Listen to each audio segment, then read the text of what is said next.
Good afternoon on this happy Sunday. We're getting back into the Word of God. Today we're going to be reading Matthew chapter 13 through 18. We're reading through the Bible, 6 chapters at a time, throughout the entire Bible. We're going to go through it in 6 months. And as always, we're starting off with an encouragement of why we're reading the Word. We're not just doing it to soothe our conscience or to fit a form. We're doing it because it is a command from the Lord to keep His word in us and not depart from it, and there are benefits to it. Today we're reading from John 17, starting in verse 16. Well, let's start in 15. I'm going to go back even further. Verse 14. This is John 17:14. I have given them your word.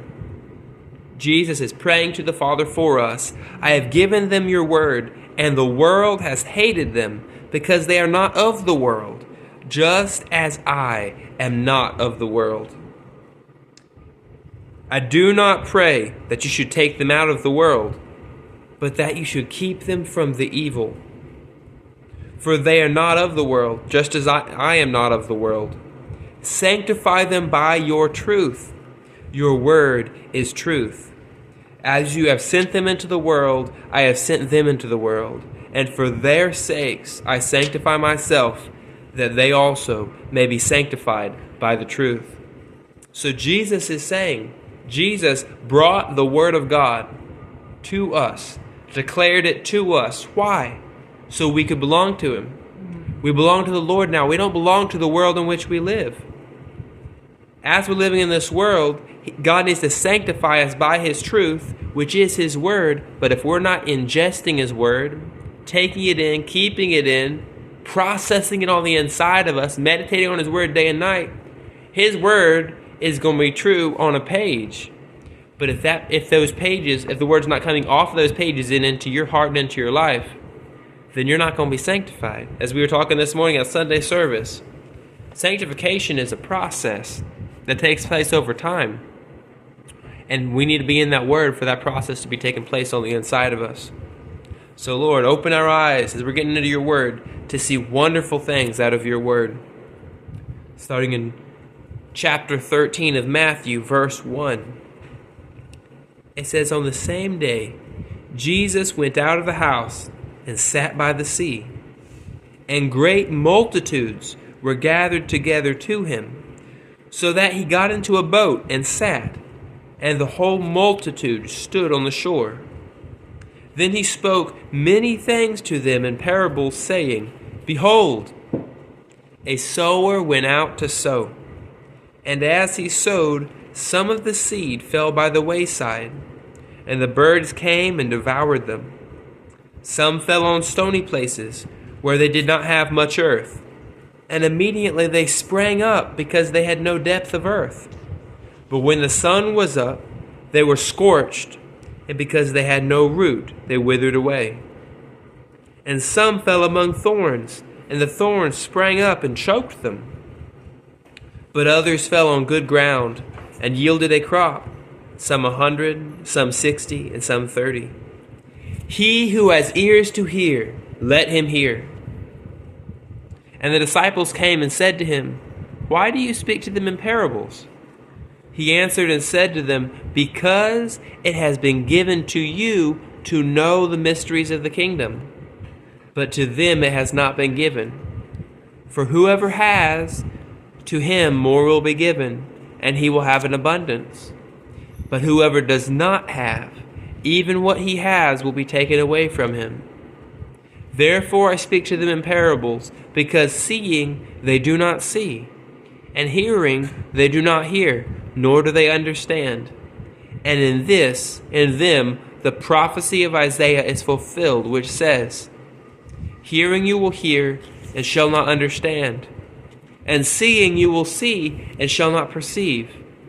For the hearts of this people have grown dull, their ears are hard of hearing, and their eyes they have closed, lest they should see with their eyes, and hear with their ears, lest they should understand with their hearts and turn, so that I should heal them. But blessed are your eyes, for they see, and your ears, for they hear. For assuredly I say to you, that many prophets and righteous men desired to see what you see, and did not see it, and hear what you hear, but they did not hear it. Therefore hear the parable of the sower. When one hears the word of the kingdom, and does not understand it, then the wicked one comes, and snatches away what was sown in his heart. This is he who has received seed by the wayside. But when he who received seed in the stony places, this is he who hears the word, and immediately receives it with joy. But he has no root in himself, but endures only for a while.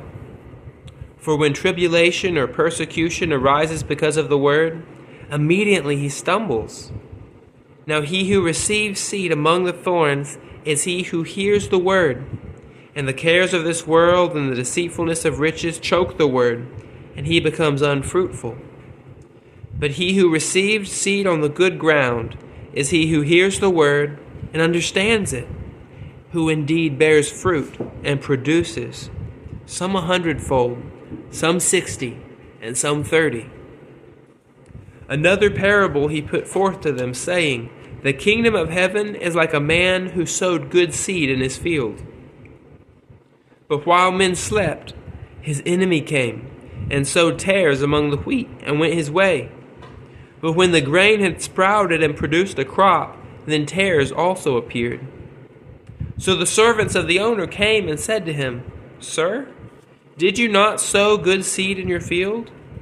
How then does it have tares? He said to them, An enemy has done this. The servant said to him, Do you want us to go and gather them up? But he said, No, lest while you gather the tares, you also uproot the wheat with them. Let both grow together until the harvest. And at the time of harvest, I will say to the reapers, First gather the tares and bind them in bundles to burn them, but gather the wheat into my barn.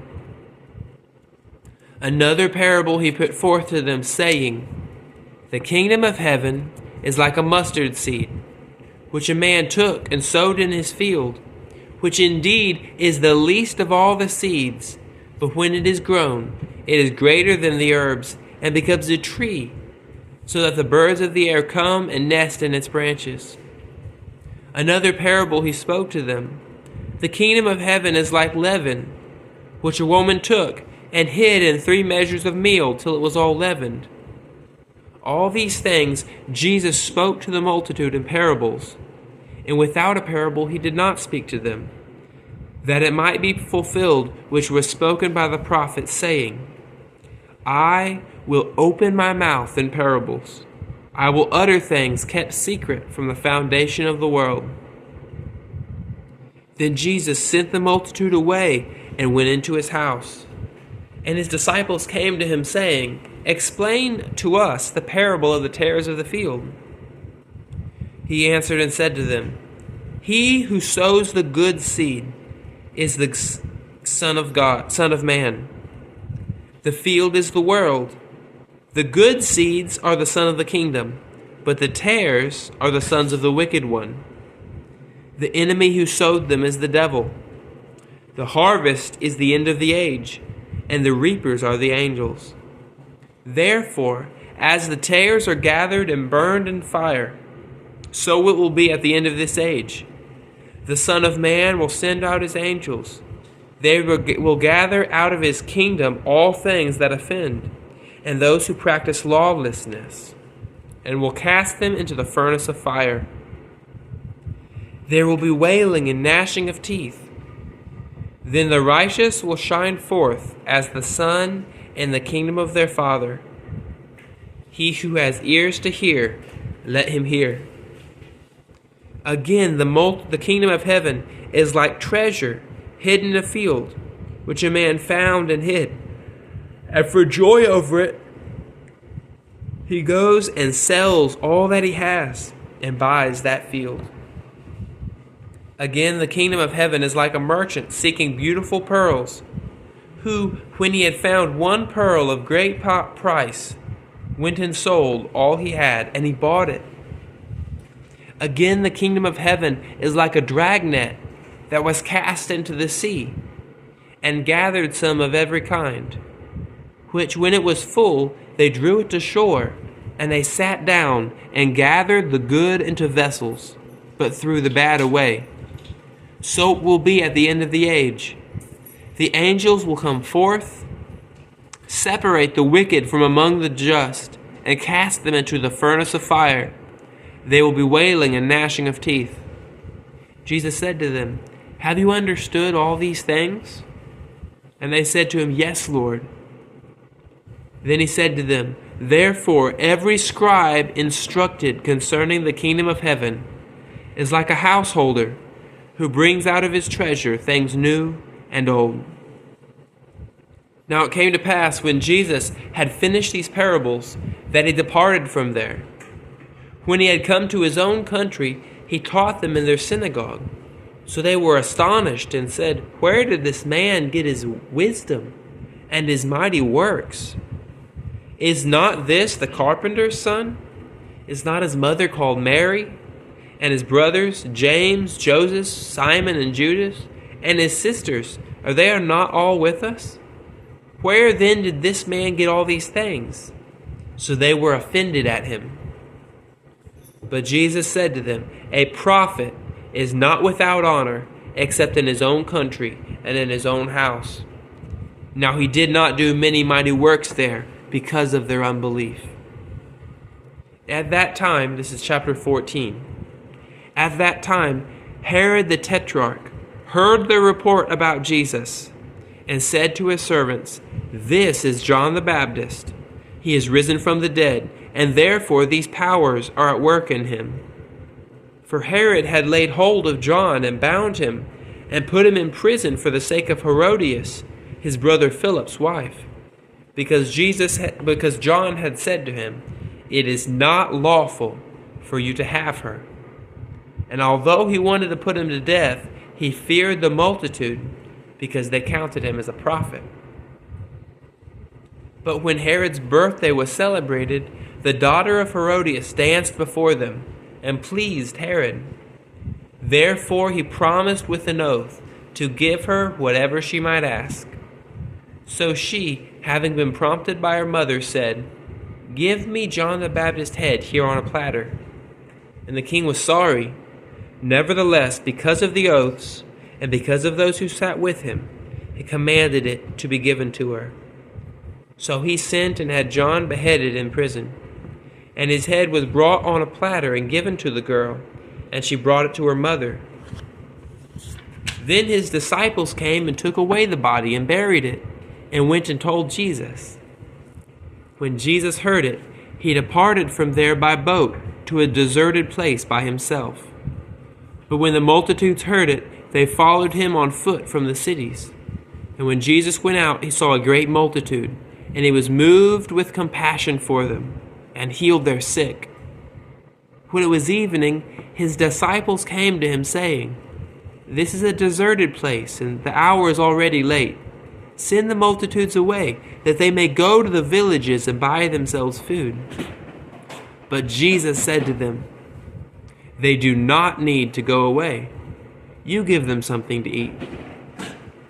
And they said to him, "We have here only 5 loaves and 2 fish. And he said, "Bring them here to me." Then he commanded the multitudes to sit down on the grass. And he took the 5 loaves and the 2 fish, and looking up to heaven, he blessed and broke and gave the loaves to the disciples, and the disciples gave to the multitudes. So they all ate and were filled, and they took up 12 baskets full of the fragments that remained. Now those who had eaten were about 5,000 men, besides women and children. Immediately, Jesus made his disciples get into the boat and go before him to the other side, while he sent the multitudes away. And when he had sent the multitudes away, he went up into the mountain by himself to pray. Now when the evening was come, he was alone there. But the boat was now in the middle of the sea, tossed by the waves, because the wind was contrary. But in the fourth watch of the night, Jesus went to them, walking on the sea. And when the disciples saw him walking on the sea, they were troubled, saying, "It is a ghost." And they cried out for fear. But immediately Jesus spoke to them, saying, "Be of good cheer, it is I. Do not be afraid." And Peter answered him and said, "Lord, if it is you, command me to come to you on the water." So he said, "Come." And when Peter had come down out of the boat, he walked on the water to go to Jesus. But when he saw that the wind was boisterous, he was afraid. And beginning to sink, he cried out, saying, "Lord, save me." And immediately Jesus stretched out his hand and caught him and said, "O you of little faith, why did you doubt?" And when they got into the boat, the wind ceased. Then those who were in the boat came and worshipped him, saying, "Truly you are the Son of God." And when they had crossed over, they came to the land of Gennesaret. And when the men of that place recognized him, they sent out into all that surrounding region and brought to him all who were sick, begging that they might only touch the hem of his garment. And as many as touched it were made perfectly well. Then the scribes and Pharisees who were from Jerusalem came to Jesus, saying, "Why do your disciples transgress the tradition of the elders? For they do not wash their hands when they eat bread." He answered and said to them, "Why do you also transgress the commandment of God because of your traditions? For God commanded, saying, 'Honor your father and mother,' and 'He who curses father or mother, let him be put to death.'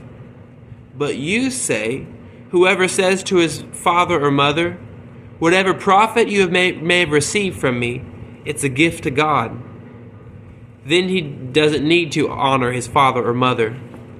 Thus you have made the commandment of God of no effect by your tradition.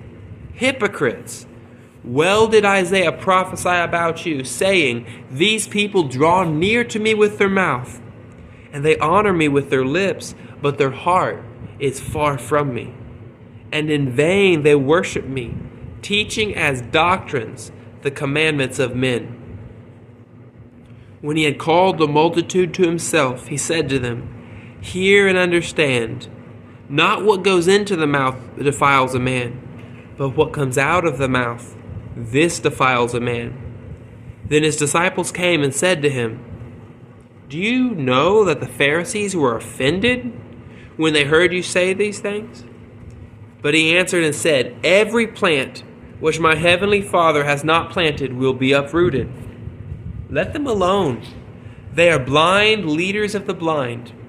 And if the blind leads the blind, both will fall in the ditch.' Then Peter answered and said to him, 'Explain this parable to us.'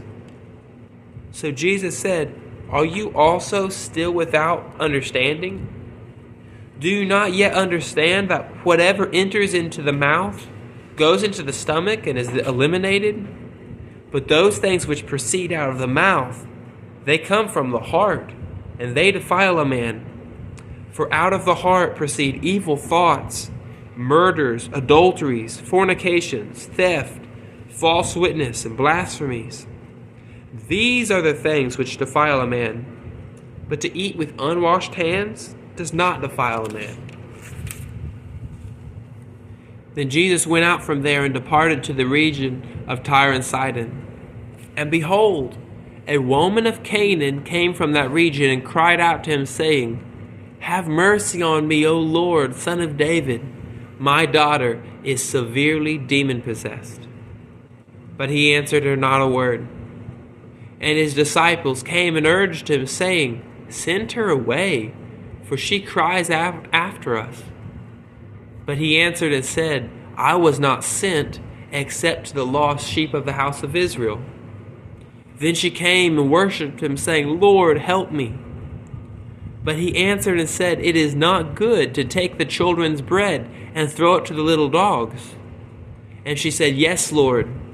Yet even the little dogs eat the crumbs which fall from their master's table." Then Jesus answered and said to her, "O woman, great is your faith. Let it be to you as you desire." And her daughter was healed from that very hour.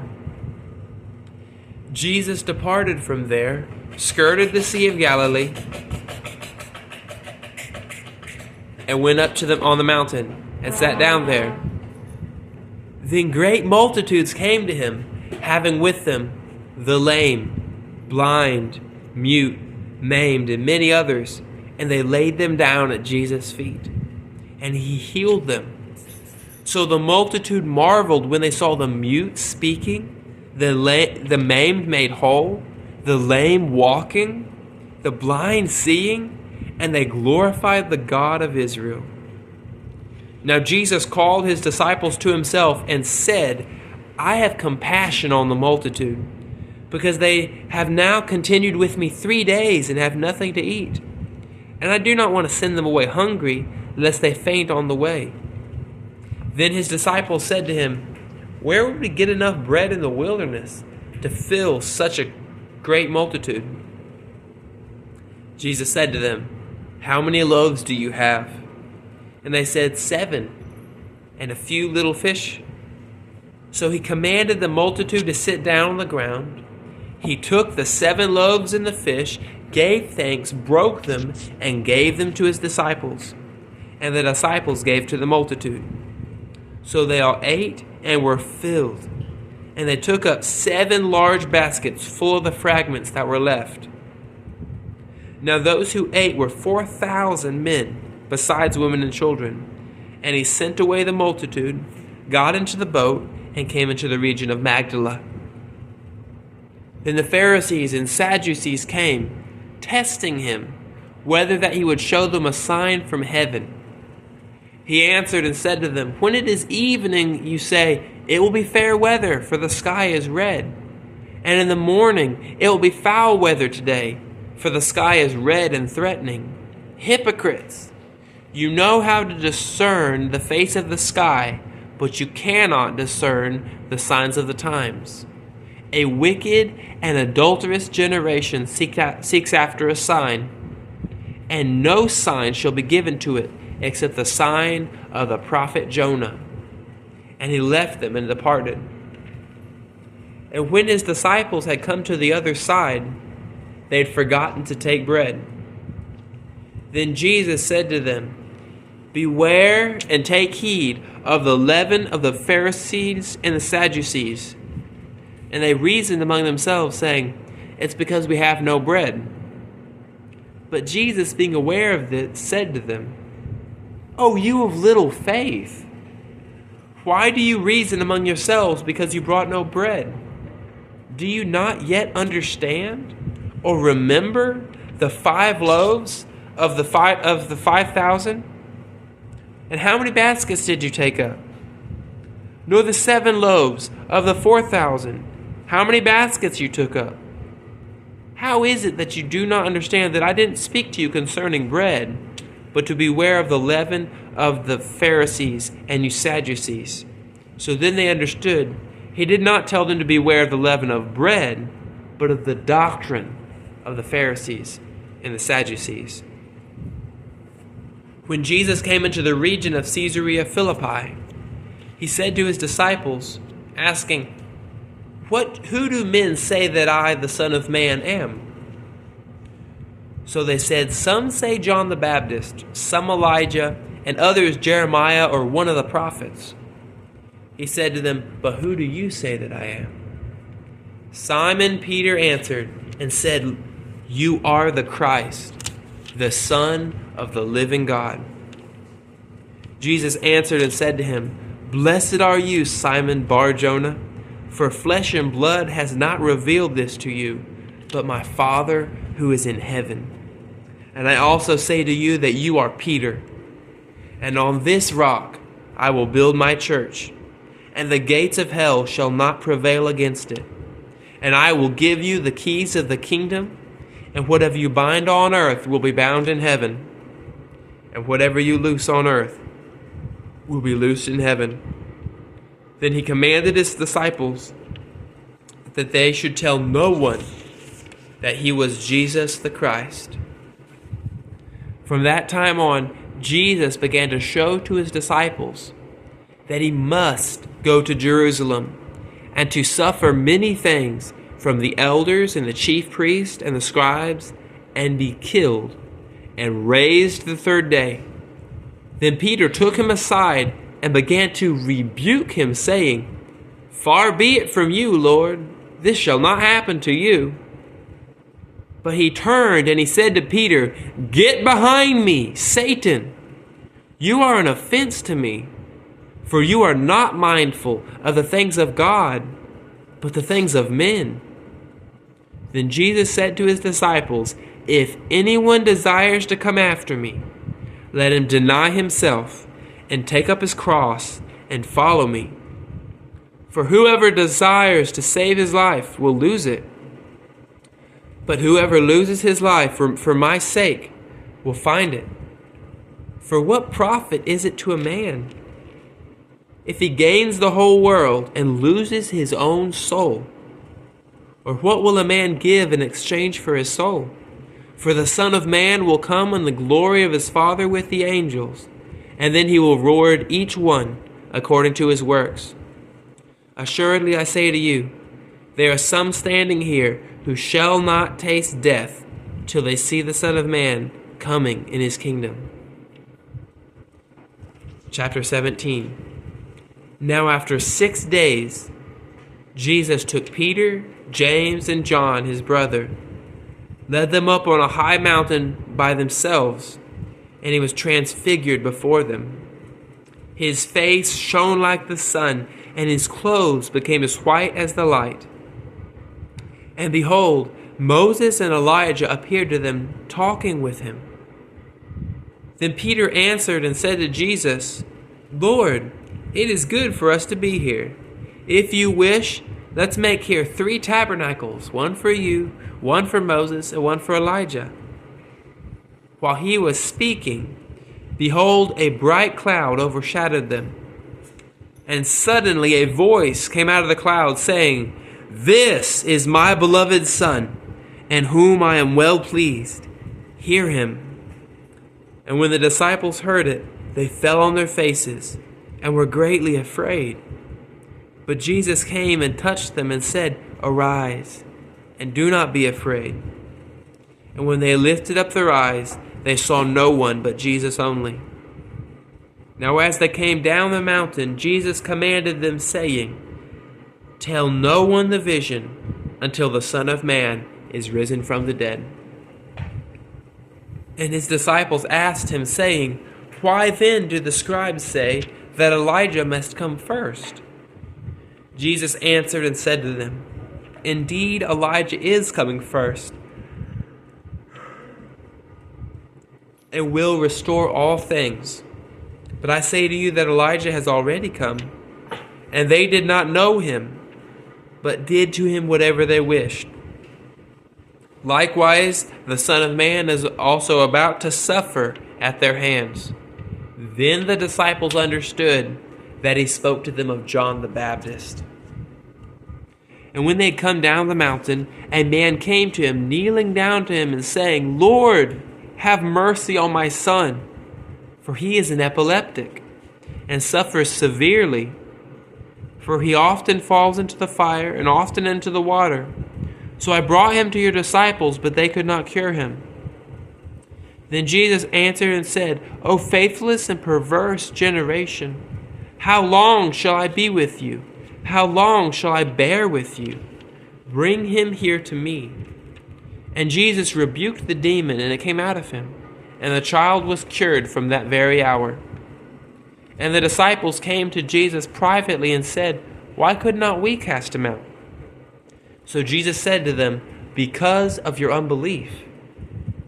For assuredly I say to you, if you have faith as a mustard seed, you will say to this mountain, 'Move from here to there,' and it will move, and nothing will be impossible for you. However, This kind does not go out except by prayer and fasting." Now while they were staying in Galilee, Jesus said to them, "The Son of Man is about to be betrayed into the hands of men, and they will kill him. And on the third day he will be raised up." And they were exceedingly sorrowful.